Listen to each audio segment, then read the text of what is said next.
time. First couple, not to get through.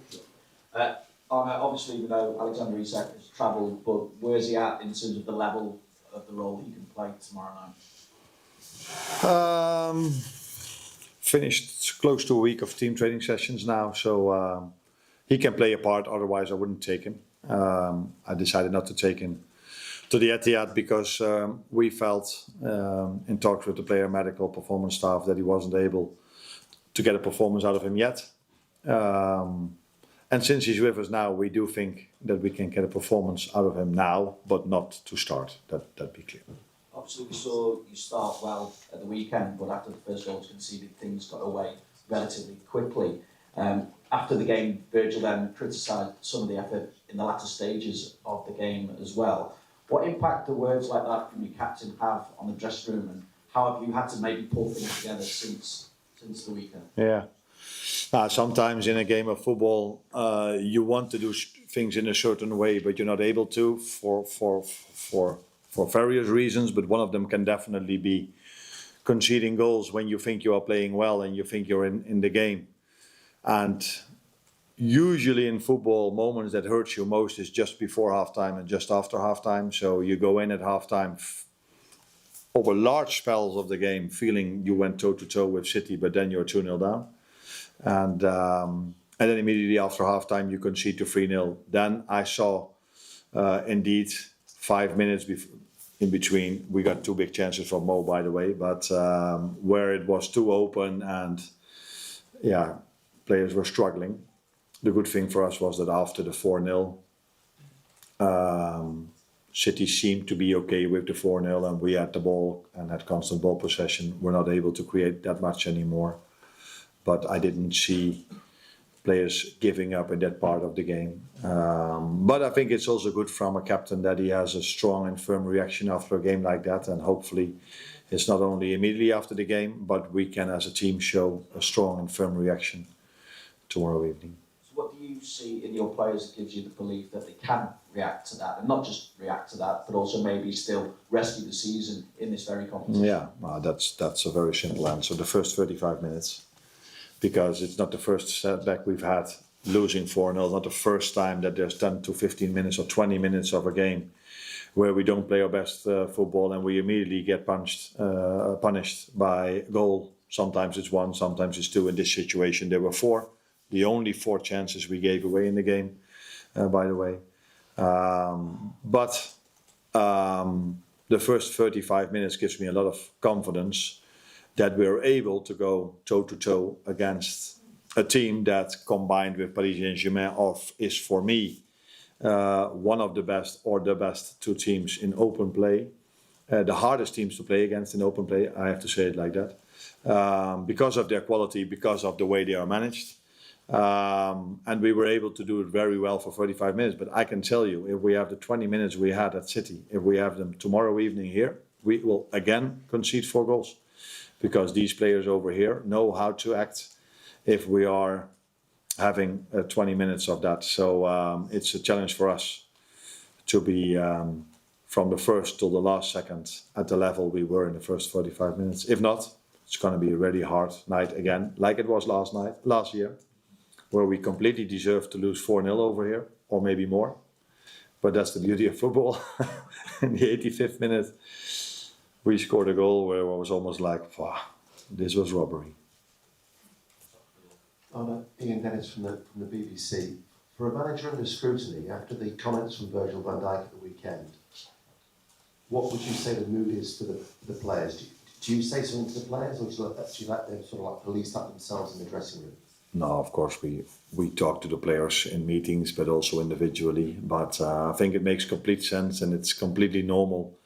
The feeling Virgil shared after the game, and that is the feeling every player had, and not only every player, every staff member and every fan or supporter of Liverpool as well. So everyone involved in Liverpool Football Club was disappointed after that result. And that takes, of course, 1 or 2 days before you can look forward, look ahead towards the next game. But before you do that, you first address what we have to improve.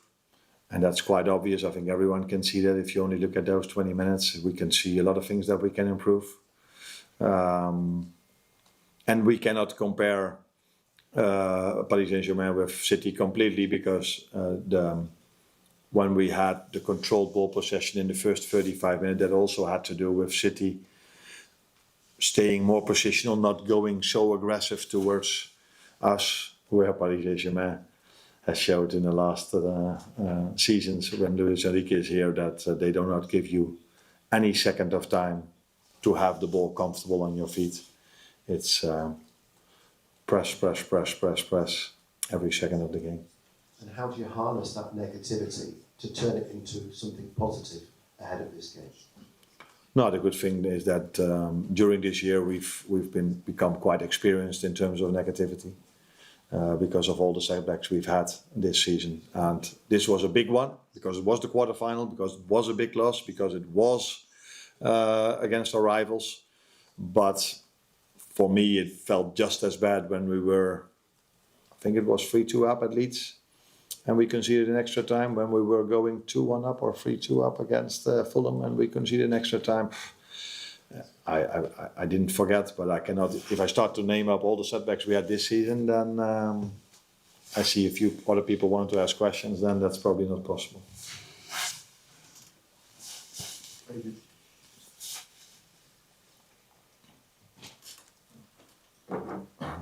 Hi Arne, Ziggo Sport Netherlands. Last year when you left the Champions League against Paris Saint-Germain, there was still so much to play for in the Premier League as well. This season it's different, so how different does it feel for you? How big is the pressure to perform in this Champions League, considering that the rest didn't plan out the way you hoped it would be? Yeah, you're right. We were in the League Cup still after we lost against the Paris Saint-Germain, and 3 days later we lost the final.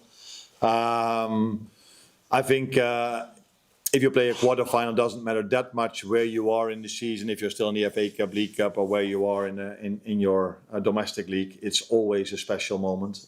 We can never take a quarter-final of the Champions League for granted, let alone if you face the champions of Europe that fully deserved to win the Champions League last season, and again this season are doing very, very, very well. So I don't look at that much of where we are in the season. I just look at it as a challenge on itself.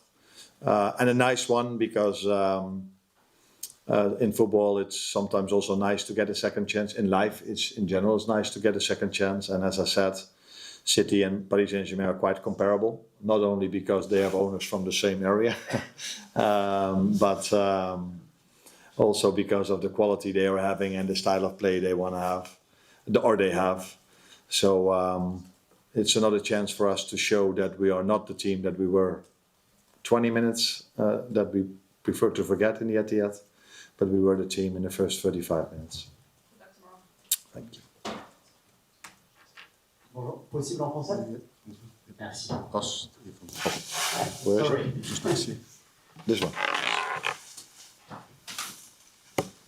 Bonjour coach, un petit peu plus tôt dans la journée, Luis Enrique a dit qu'il n'y avait pas vraiment d'équipe favorite, que c'était pas important, que Liverpool et Paris étaient deux équipes très proches. Est-ce que selon vous, il y a un écart entre Paris et Liverpool? Et si oui, quelle équipe est plus en avant dans son jeu, dans sa façon de faire? Merci. In general, I don't think it matters that much if there's a favorite, yes or no, because it's only about 2 games and a lot can happen in 2 games. I think both teams have very good players. Both teams were able to show last season to go toe-to-toe. By the way, we deserved to lose here last season 4-0 completely, much more than we deserved to lose on Saturday 4-0. But that game, it was only thanks to Alisson that we didn't lose 4-0, and then we got away with a 1-0 win. At Anfield, for me, it wasn't completely the opposite. It wasn't as if we deserved to win that game with 4-0, but for me, we deserved to win that game. But the big difference between these 2 teams is that Paris Saint-Germain kept the whole group together. I don't think they added anyone, did they? They didn't buy anyone, did they? Oh, they did? Oh yeah, but he's not. I don't expect him to start tomorrow. And I think our team will look not completely, but will look quite different to the team that was here last season.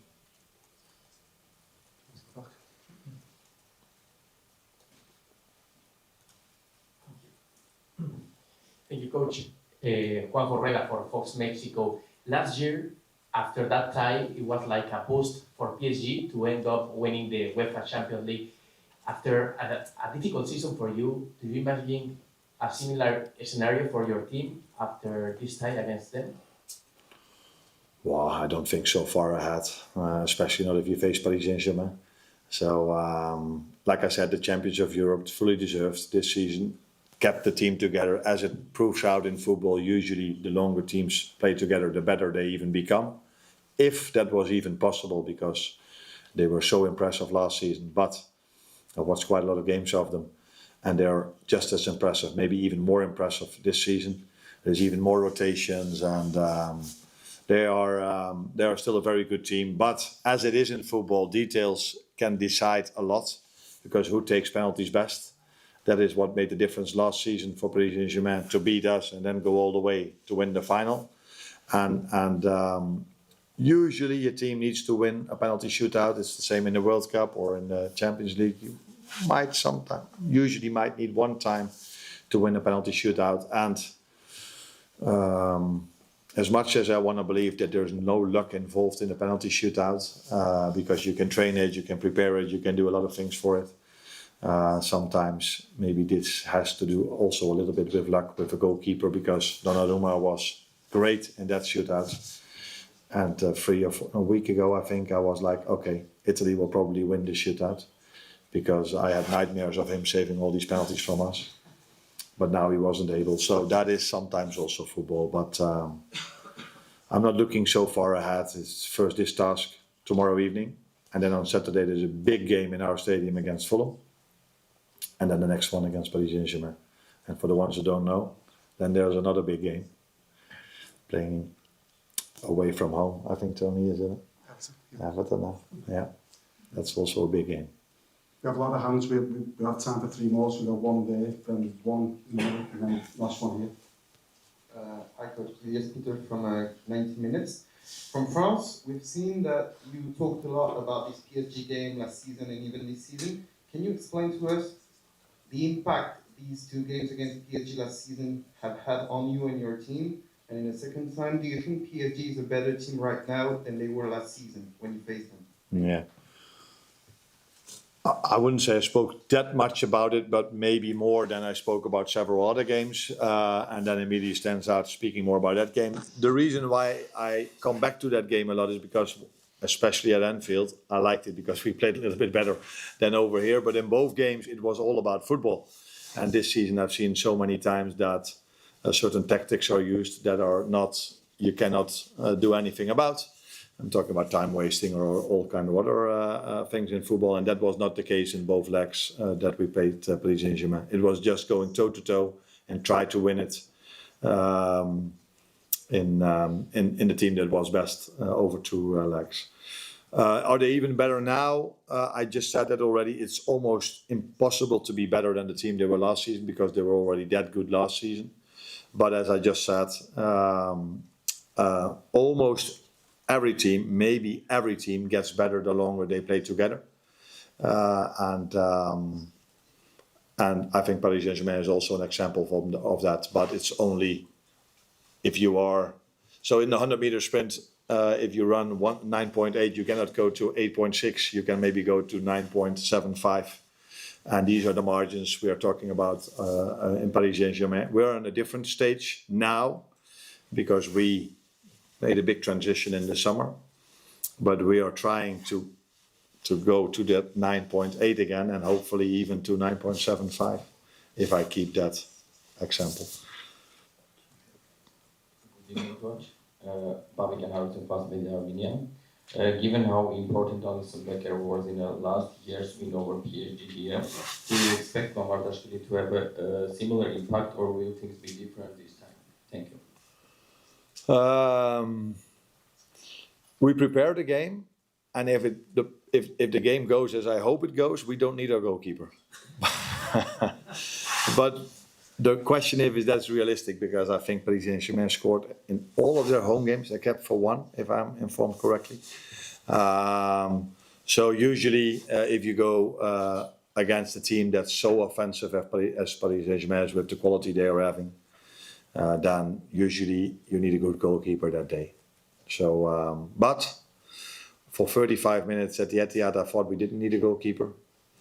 And then 20 minutes later, I was hoping that my goalkeeper would save a few, but fortunately they didn't get a chance anymore in the last half hour.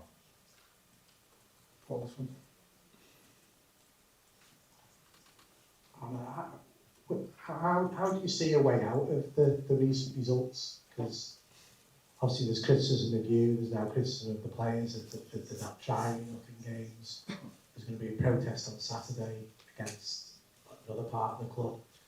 A year ago, you were coming up to winning the title, and the change in mood around the club's just totally different. How do you see a way out of where you are now? Because obviously the performances and results have been inconsistent for so long now. Yeah, I cannot debate that. That's completely true, that performance and results have been very inconsistent throughout the whole season. I think the answer lies in the history of Liverpool. This club has always shown that in tough moments they stand up again. And I think we've had a lot of tough moments and we've stood up a few times, but then fallen down again. And now we have to show that mentality again of just keep going and picking yourself up after disappointment, because this club has shown also many times that we can do very special things in difficult circumstances. And especially if we can bring this game to Anfield, as we saw last season, as we've seen so many times.